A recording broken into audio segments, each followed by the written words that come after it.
Hi, everyone. Welcome to the City of Lexington CSA Chef Demo. We're just going to give everyone a few seconds to come in from the waiting room. Thanks for being here with us today.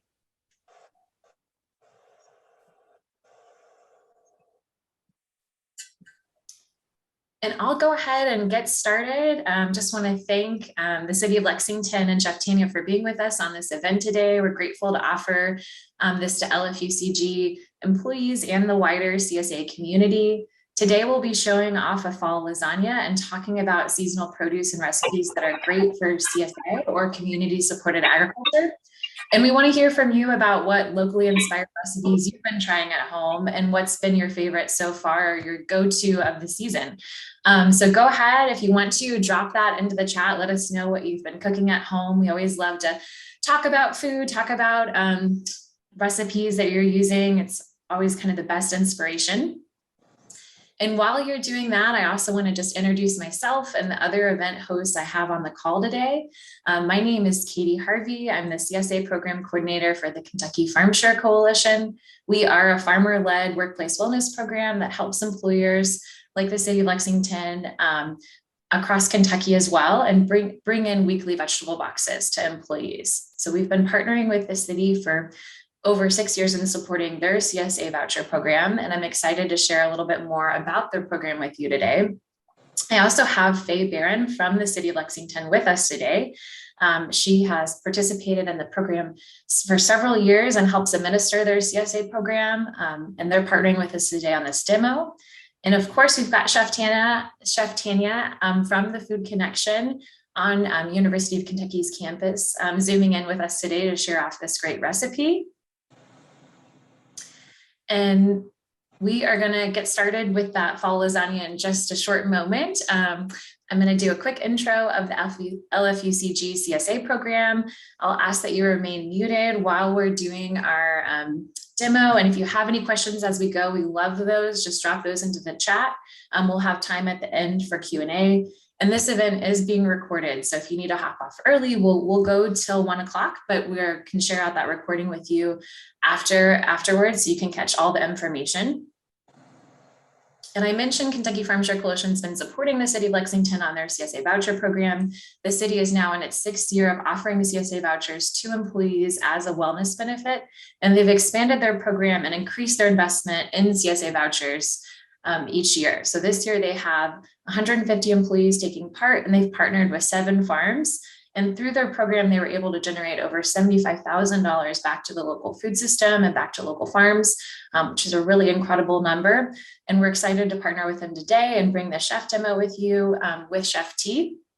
I've got a slide here that highlights some of the vegetables we'll be showing off in the fall lasagna. So we have some delicata squash, some sweet peppers and eggplant and collards and mushrooms. It's kind of a great mixture of September Kentucky produce. So it's got that fall element, but there's still some of those late summer veg in there as well. So I'll kick it off to Chef T and let her share a little bit more about this recipe, and we can dive in. Excellent. I'm coming to you from the Food Connection kitchen, and if you're not aware of it, which you may not be if you since you don't work at UK and but maybe you know someone who does. But we are in the central part of campus, across the street from the William T. Young Library, and in fact, we use their parking lot pretty often for our events. But hopefully, you have joined us maybe in the past for a First Friday breakfast or a harvest hour or one of our cooking classes that we have here. We have a gorgeous kitchen, and it's very modular, and we put out stainless steel tables, burners, knives, and we get you into it so that we can talk about all things local food. It's one of our favorite topics, and it's one of the reasons for our existence. So we'd love to emphasize it whenever we can.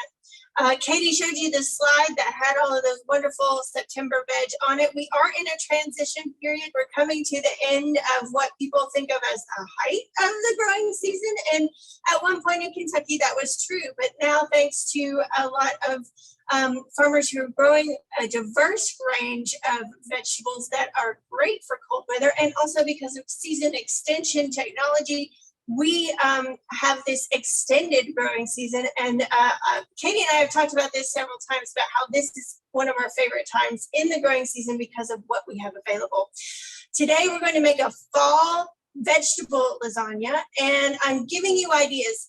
Typically, I probably wouldn't put all of this particular stuff together at once, but I'm going to taste it and we're going to find out how it works. But I just want to give you ideas. This is a great recipe for incorporating what you may have in your fridge, especially if you're cooking out of a CSA share or from the farmer's market.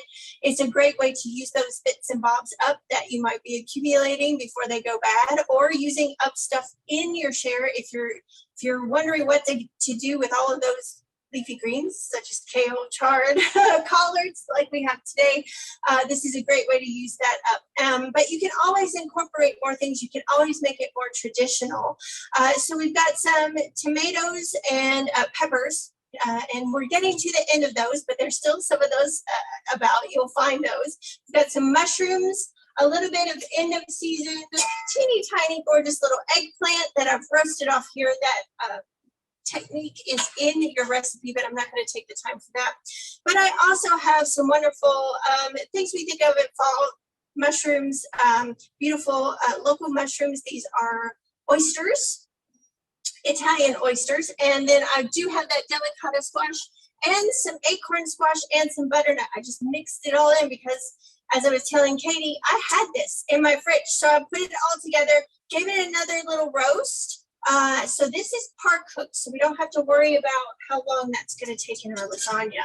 Now, one thing I'm going to show you how to do very quickly is just to chop up a few things. That seems to be, I don't want to miss that part, even though this is going to take a little bit. So I'm going to angle you down toward, a little bit more towards the board. And we're going to cut up all of our onions and peppers here. Let me see if I can get it in between. There we go. So whenever I'm cutting, I'm always cutting toward the board, never toward myself. I am gripping my knife in my cutting hand at the widest part, curling all my fingers up and tucking my finger up against the spine. And I'm holding the onion, in this case, with my claw. So I'm just going to start slicing. We're julienning these peppers right now. So we're just slicing along the little lines that you'll see on onions. You might see some little candy onions about right now because it is kind of, again, the time for those. When right behind this camera, I am getting my saute pan on about medium-high heat, and I'll turn you around when I get to that point. We also have some of these gorgeous bullhorn peppers. We're getting those from Mount Pleasant Acres. You'll probably see a lot of these. I've seen some Cubanelles, bullhorn, some mild banana, some hot banana, and then all of the chili peppers seem to be coming in right now as well. But these are sweet. They're very much, even though they might look like a chili pepper, they're very much sweet like a bell. And we're just going to take the stem off of that. I'm throwing that in my discard bowl. Always have the garbage or the discard bowl handy. I'm cutting it in half to make it manageable for my hand, and I'm finding a stable surface so I can make a cut and open that up. And that allows me to cut out all of the ribs and the seed pod and get rid of that. I'm going to get rid of my excess seeds. We don't need those. And then I can sort of flatten it. And that gives me this wonderful rectangle that I can then cut up into strips. And again, this is our julienne.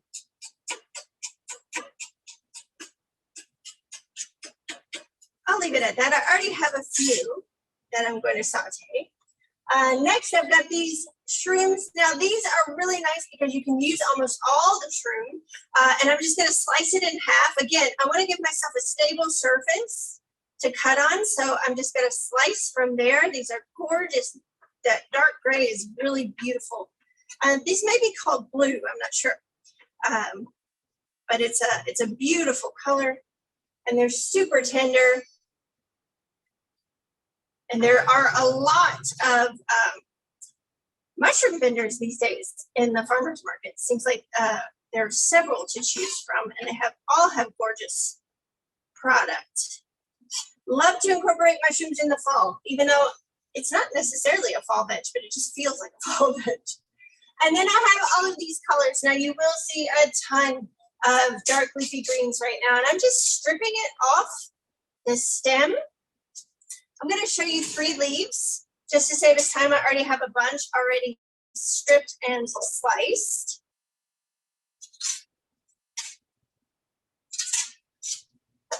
And then I'm going to make a stack out of those. You could do this with any leafy green or any leafy herb as well. I'm going to roll it up like a burrito, and then I'm just going to slice. And this cut is called a chiffonade. You don't have to remember that. It just is ribbons. And I'm going to take my knife and just chop across those ribbons so that they're bite-sized, so that we don't take a bite of lasagna and we have green streams hanging out the side of our mouth. Lastly, you need lots of garlic. So I've got this fresh garlic. Got some this morning from Sustainable Harvest. And I'm just going to pop the skin on these cloves. So I'm laying my knife down on the clove, and I'm just giving it a press with my hand. You can also give it a little whack. It's a great way to blow off steam. If you need to relieve some pressure, you should make some fresh garlic soup because it takes about 40 cloves. Pop those papers off. There is a little spot on one of these cloves. I'm going to go ahead and take that out. I always tell my students here when they come into class, go ahead and get rid of it before you start chopping. It's much easier to do it then than after it's in little pieces. Now I'm going to take a tiny little claw, the wildcat claw, y'all, that we call it on this campus, and I'm slicing teeny tiny claw, and where it was attached to the clove, there's a little woody piece. I'm going to get rid of that.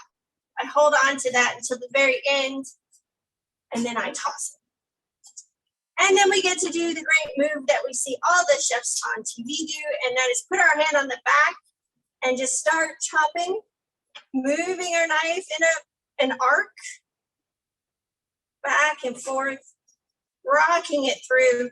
I'm not lifting up the tip of my knife at all. And we're doing a mince on the garlic. Now, my pan should be really nice and hot. I'm going to see if I can swing you around here and show you without losing my, there we go, grip. Yeah, have a nice hot pan here. I have a little bit of olive oil, extra virgin olive oil, and I'm just going to put enough in the bottom of the pan so that it coats it. We're not coating all of the veg. We're just coating the bottom of the pan, making a barrier in between the pan and the veg. And I'm going to slide the onions and peppers in here first. Now, lasagna with lots of ingredients can be messy. So I'm going to try to do this in one single pan, y'all, so we can keep the dish down. I do try to keep that in mind. So we're just sauteing, and sauteing means to jump. If you don't feel comfortable with the shuffle whip, you can always use a high-heat spatula or a regular metal spat and move stuff around. And we're just wanting to wilt these down and get the water out of them. We're not really looking for color on them, just a little bit of translucence in the onions and a little bit of wilting in the pepper. Actually, I probably will go ahead and just show you in this second pan. We'll get that going for time saving.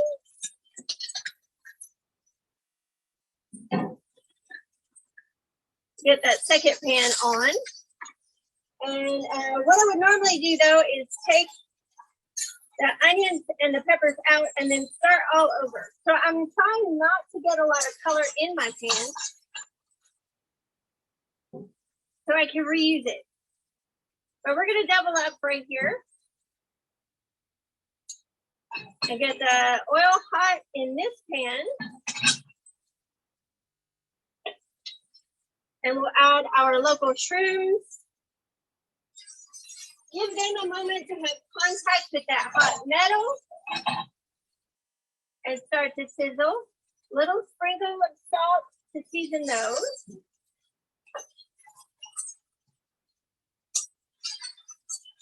Now that my onions are soft, I'm going to add my garlic.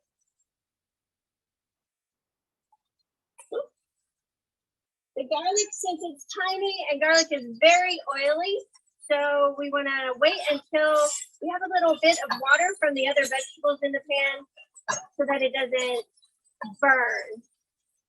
And I'm only going to saute the garlic for another minute. Granted, these are going to cook a little bit more. Now we can move the shrooms around a bit since they're getting a little color. And we can add our sliced up greens. You can add quite a few greens to the pan that will roll down. So I'm going to put quite a few in there. A little bit of sprinkled salt and a small dash of pepper.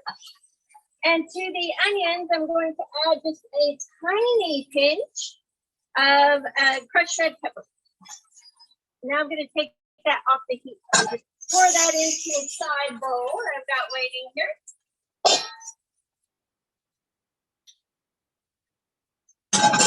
And then we'll finish up these greens. I'm not cooking these overly long. I'm just going to wilt them and wait for their color to pop.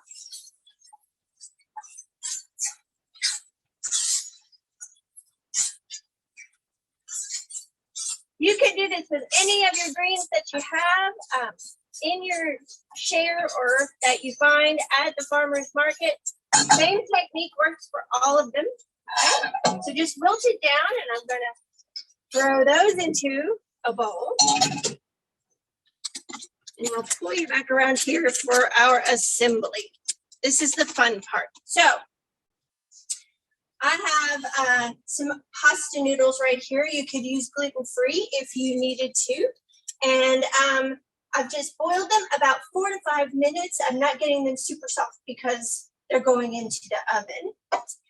Secondly, I have just a basic fall marinara. Now, what makes it fall marinara? Well, add a few more veggies. Instead of just onion and garlic and maybe some Italian herbs, I've got some peppers in here, some carrots from South Farm. The tomatoes are also from UK's own South Farm, and some celery. Anything that might add some sort of balanced flavor, we've got in here. It makes for a wonderful sauce, and of course some herbs from South Farm as well. Some marjoram, parsley, thyme. Those are magnificent ways to add flavor to that. I also have a little bit of bechamel, and we were talking about this earlier. About making pasticcio, and it brings to mind moussaka, those Greek dishes with this sort of bechamel custard in it.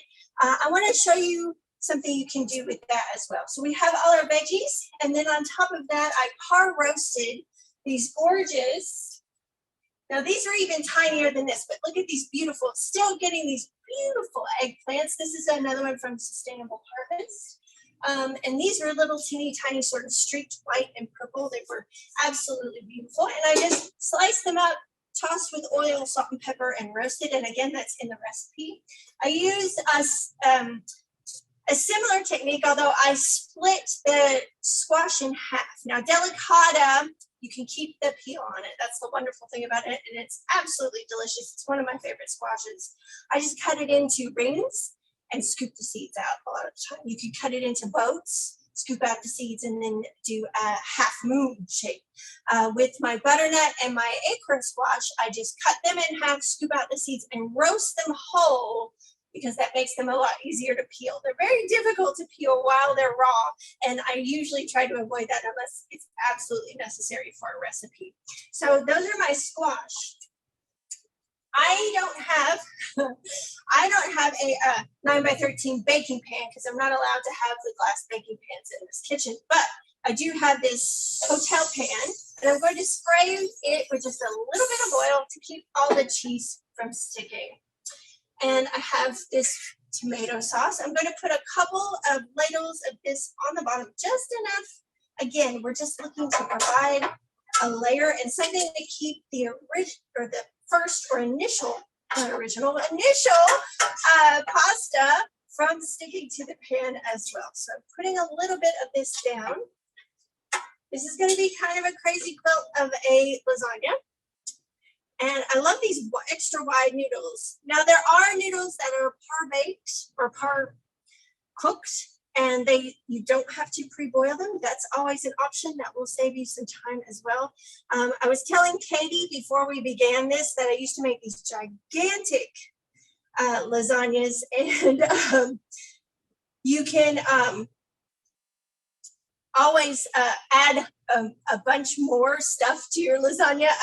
So I usually do tons and tons of layers, but for this we'll just keep it to about 4 layers here. So 3 across. If you don't have these nice wide noodles, you can always fill in wherever you need to. Now the first thing I'm going to layer in are the onions and the peppers. I'm just going to take my tongs and scoop those out. This is a meatless lasagna today. You could, if you have a meat chair or if you like to pick up meats at the farmer's market, there are so many options to choose from. You could add that in. I'm showing you some plant-based ways to put this together, just to give people more ideas if you're looking for ways to decrease that. And then I'm going to take my greens and shrooms, and we're going to put that in there. Now, I'm bad about putting too much filling in my layers, so I'm going to try to keep it as shallow as possible and yet coat everything in here. You want that beautiful green layer. Ooh, getting wild with my greens. And then I'm going to do a little bit of cheese. This is, instead of a mozzarella, this is Kenny's Farmhouse cheese, and it is a tomato basil cheddar. So we're going to try a little bit of that on our veggies and a little bit of parmesan. And then you layer more lasagna.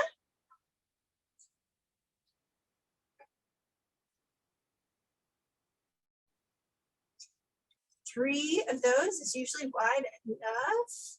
Perfect. And on this, I'm going to do that bechamel. So this is almost like a custardy layer. You could save the bechamel for your top, so it is like that pasticcio or moussaka. So it bakes. You put cheese on top and it bakes, and it gets a little crusty, cheesy and crusty, and it's just marvelous. And that's what we love about some of these fall hearty casseroles is how warm and wonderful they taste. So we're going to just spread around. Now, this bechamel is it's a white sauce. If you've made white gravy for biscuits or something like that, you've made a white sauce. So it's not very complicated. It's just milk with some roux. I did flavor mine with a little bit of nutmeg. And the reason I'm including this is that this is a wonderful way to incorporate fall veg. Sometimes all of those really sweet and earthy fall veg, you can use all of them, but they may not go so great with the tomato sauce. So one of the most wonderful fall lasagnas I've had was all white sauce. So it's nice and custardy, and it went well with all of those sweet, earthy veg. On top of this, I'm going to put my roasty stuff. So all of these beautiful squash,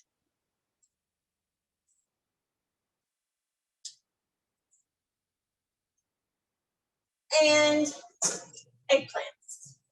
Now you're probably thinking, but what about that ricotta layer that's in the middle? Well, I'm kind of reducing the amount of cheese that's going in my lasagna today. So I'm doing a little something different. If you're vegan and want to avoid cheese altogether, this would be a great way. I was looking at this for pizza in that I took some beans. These are cannellinis. And I just zhuzhed them in the food processor. Whoops, need another layer. Almost forgot my layer of pasta. Zhuzhed them in the food processor with a little bit of the liquid from the can, some olive oil, some rosemary, and salt and pepper. And that's it. And you can really basically make it any way you want. You could add basil. If you had some roasted red peppers sitting around, you can zhuzh those in there. So this is kind of like my ricotta layer, and boy, we are getting full. But I want to put that down. And that is a way to kind of add that creamy layer without adding a dairy product, if that's something you're avoiding. You could always, of course, do your ricotta layer. And we'll see how that turns out. And then one more layer of noodles. We've got to finish it off with noodles. And then I've taken another thing you can do to add a little heartiness and to kind of give yourself a way to almost feel like you're having a bolognese sauce, is to add some cooked lentils to your tomato sauce. So that's what I've done here. It almost feels like you've added some sort of ground animal protein, but it gives you that texture and that look. And we're going to do this on top, and we want to cover, like I said, I might not put all of this together. I'm just trying to give everyone ideas, and I didn't want you to have to sit through 3 different kinds of lasagna. So we're just doing all these different layers.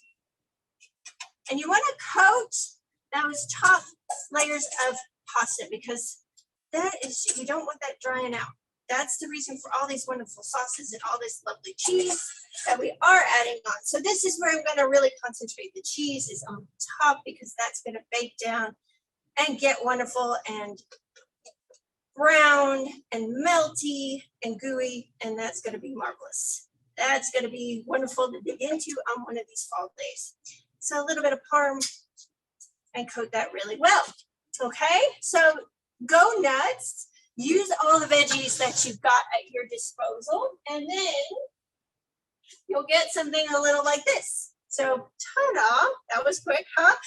Magic of TV, we do have one already ready here. And in addition, it has been able to sit for about 10, 15 minutes, which is great for a lasagna. It allows everything to kind of compact. It makes it a lot easier to cut when it's hard to resist, I understand, but if you can let your lasagna sit for just a minute or two, it makes it a lot easier to cut. And you see it's really coming away from the edge nicely where I sprayed the pan. The first slice to get out is always the hardest, but we'll see what we can do here.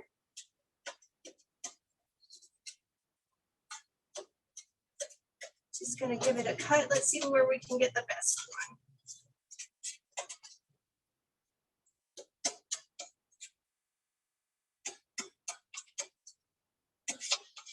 Now I've got my plate and a spat and a second little spat to help me get this out of here.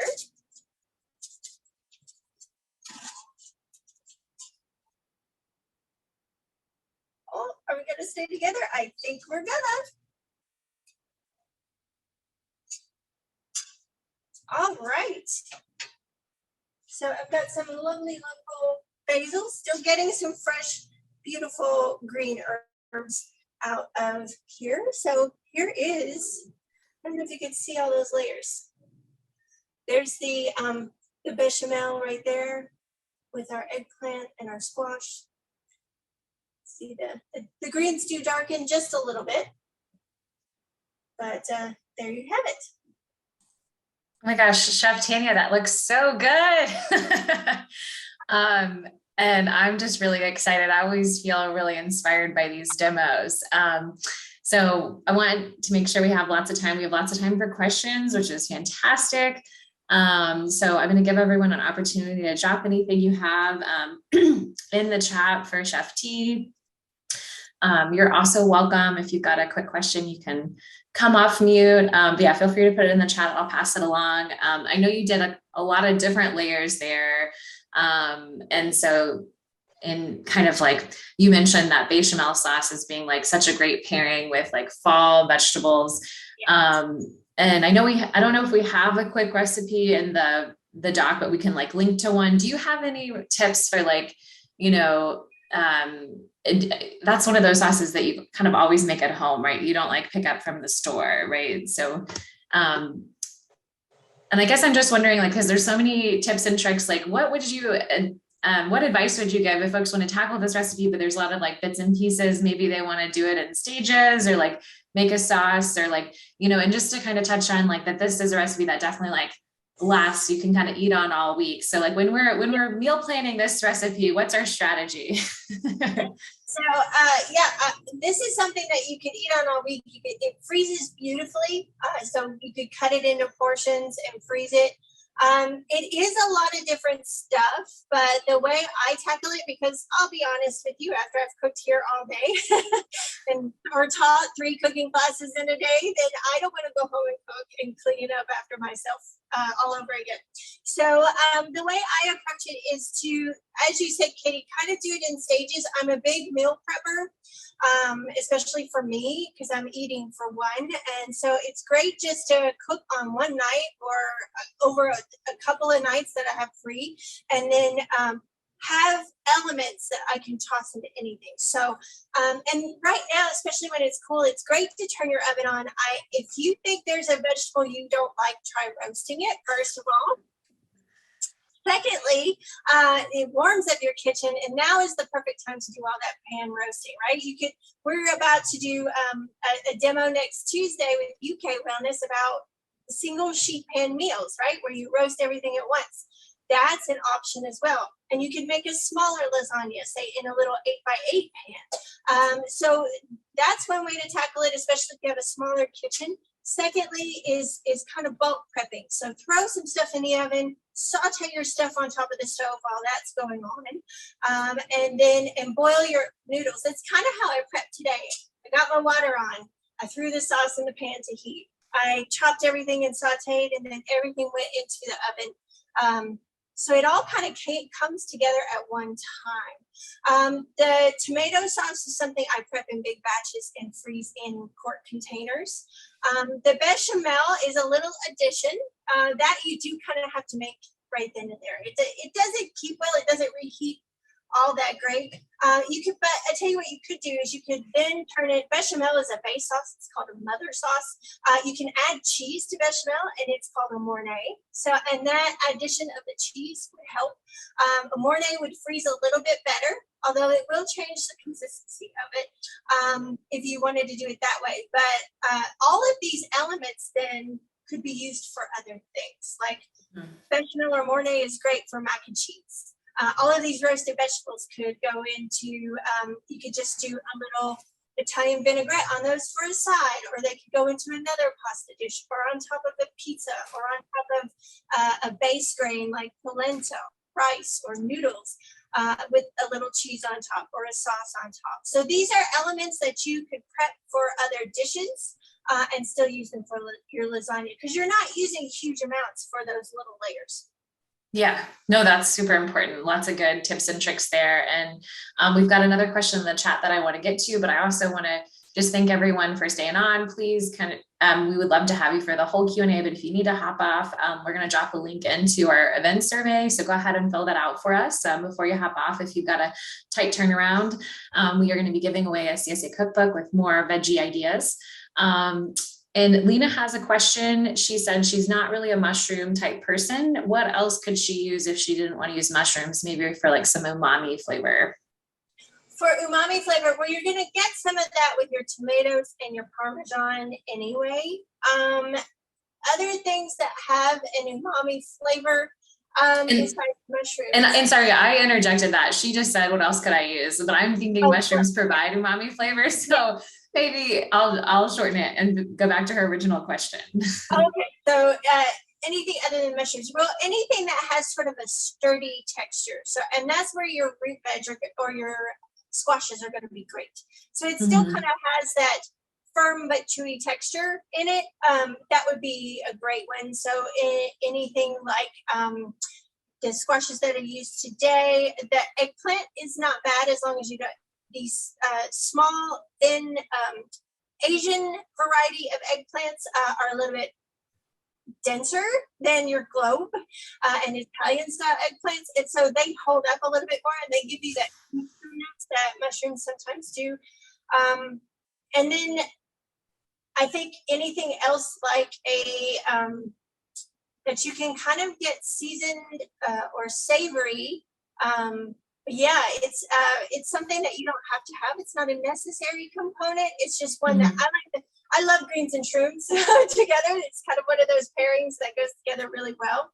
But that might be one where you might want to substitute some kind of protein as well. Yeah, no, that's a Tofu or beans or an animal protein at that point. Well, and a couple of things we didn't touch on in this recipe, but you just mentioned, like, using root vegetables in a fall lasagna, or maybe like sometimes I've used some like some nuts, like some walnuts, or like some crunch, like some texture for like, I think both of those things of nuts aren't necessarily fall, but I think of them when I think of fall dishes, and if somebody wanted to use like carrots or beets or turnips, right? Like some of the things that are maybe a little harder to use. And maybe I don't know how you feel about radish.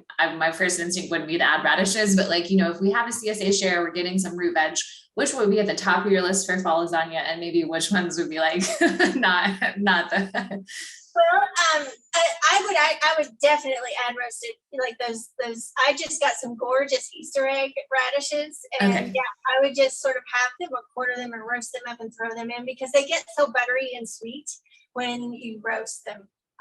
Is other root veg like carrots or parsnips and beets, because of that sweetness and earthiness, you are going to have to counteract that quite a bit. So that's why I think the bechamel or the mornay is a nice way to kind of go against that. And that's where I think that bean layer also would come in very well. Beans, especially the white beans like cannellinis and northerns, or the big gigante beans, are a perfect creamy, somewhat savory foil to all of those sweet earthy veg. So that would be something kind of nice to slip in there as well. Yeah, no, that makes a lot of sense. And Brittany just put a question in about the radishes, and that would work in a fall lasagna. I think I just need you to emphasize, because maybe I think people don't often, and I didn't know, like before I was really deep in the CSA space, that you can cook radishes, you can roast radishes, and it can be a way to try them again, if you don't like love it, because it reduces some of that heat and spice from the radishes, right? Absolutely, yes. So if you get radishes in your CSA share, or you get some for a salad and then don't know what to do with the rest of them, please cook them. Please try that, because it mitigates the heat, and they become soft, and they get this sweetness and this butteriness to them. I know we don't think about cooking radishes as often. We think about them on crudité trays and in salads, but they really become something different when you roast them. And the same for those little salad turnips. I think we think of using those just raw, but you can do the same thing with those, and we'll see those right about now. And it is turnips and things like rutabaga turnips, those really sort of strong flavored roots. Those are the kind of things where maybe you want to just put a small amount in with things you enjoy. Yeah. For example, I love putting a little bit of turnip in my burgoo, because it just has, I don't taste turnip, but it has that little bit of something on the back end. So sometimes you're not tasting that ingredient, it's just adding to and emphasizing what you've already got in there. Yeah, no, absolutely. And we've got some really good things happening in the chat about salsa. So I want to get to that. But I also just want, like, since we're in the very fall focus, like to highlight my favorite radish of the fall, which is the watermelon radish. I think those are so pretty. You slice those open and they're a beautiful, bright pink red. They're a little bit hardier. They definitely have a stronger flavor, maybe use less, but just like something fun. There's like a whole daikon, all of the radishes, there's a whole family there. So, but I want to get to these, like, just comments about that folks are really excited about the bean layer, and they haven't done that before. And we can definitely make sure I can get with you, Chef T, just to make sure we kind of share some tips and tricks for like the bechamel layer, the cannellini bean layer, or like the lentil layer. I think that was really neat too. And the only other thing I was going to ask you, I know we roasted the squash when we put it in pieces. Sometimes I've seen like a puree of squash. What do you think about that? And like, how would you go about doing that? Like how does that go in the mix? So pureeing squash is great. These acorns are very flavorful that I got from UK South Farm, and they would be a wonderful puree. You just roast them a little further. So instead of more often than not, I like forked tenders, because that leaves the structure that you can cube or chop of the squash. However, if you're going to make a puree out of it, you just kind of want to take it a little further. It might take on some color. It might caramelize quite a bit. You might see some kind of a syrupiness oozing from your squash, and that's perfectly okay. That's just the caramelized sugars seeping out, almost like a maple syrup, like a sap. It's just that all that sugar's been concentrated. So then you let it cool, and you can pretty much often, especially with acorns and delicatas and pumpkins, you can scrape that flesh out as when it's soft enough, and then make a puree. And what I like to do is go a little bit spicy, savory with that kind of thing. Think of like a little bit of nutmeg, maybe even a little bit of allspice, but you're not sweetening it. This is for a savory preparation. Then you may want to add something like a little Parmesan cheese or sage, or these things that just speak to me as far as fall. And it would make a wonderful layer in here. Katie, I don't know if you remember when we did the fall pizzas, I used it instead of a tomato sauce or a carrot or squash, I can't remember, but it was a puree. And as a base, and then added stuff to that. And it makes a wonderful tortellini filling. And then do just a little brown butter and sage on top, or some pomegranate seeds, or like you said, if you tolerate nuts, a sprinkle of nuts on top. It's beautiful. And you can use it like mashed potatoes too. So then of course with the butternut, I think some of us have been made aware that that's a wonderful thing to sneak into mac and cheese, just so we get a few more vegetables in our comfort foods. Yeah. And so, I mean, it's hard for me to fully contain the list of everything you well, we'll try to send this in a follow-up email, because these are some really great strategies for using a winter squash kind of puree. If you're going to go ahead and do a big meal prep of roasting squash, pureeing it, you can have it in it freezes pretty well. You can get it out of the freezer. You can use it in this lasagna. You can use it in the mac and cheese, all the things that Chef T suggested, which is so cool.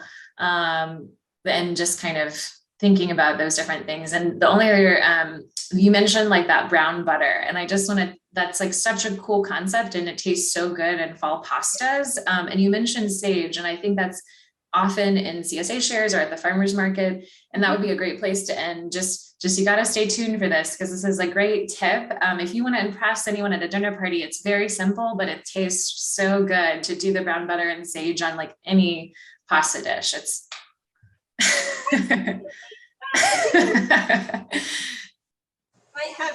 I'm out of the sage, but what's nice is when you brown your butter, and that is just putting butter in a pan and letting it go until it gets a little nutty smelling, and you have to take it off right then. You have to watch it carefully. But the milk solids will turn a little brown, and it flavors the butter, and it's marvelous for lots of different applications. But it's just a wonderful way to toss some pasta at the end.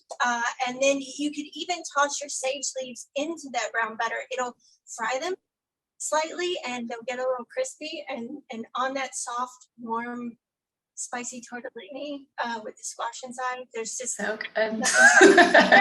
It's so good. I'll link a recipe, just because it's a good topping of any like fall pot, like a brown buttered sage leaf is just so delicious. So, well, thanks for everyone I don't think we have any other questions, but Natalie dropped in the link to the survey for this event. Please fill that out. We would love to get your feedback and anything else you want to learn about. If you have any other final questions, feel free to drop those in. We still have a couple minutes, but we will wrap up. And just thank Chef Tanya for her time today. Thank Faye and everyone at LFUCG for hosting the chef demo for the CSA community. We love sharing ideas and recipes, and it just is such a good feeling to get everyone together on these demos. So we appreciate it so much. Thank you all. Have a great day. Thank you.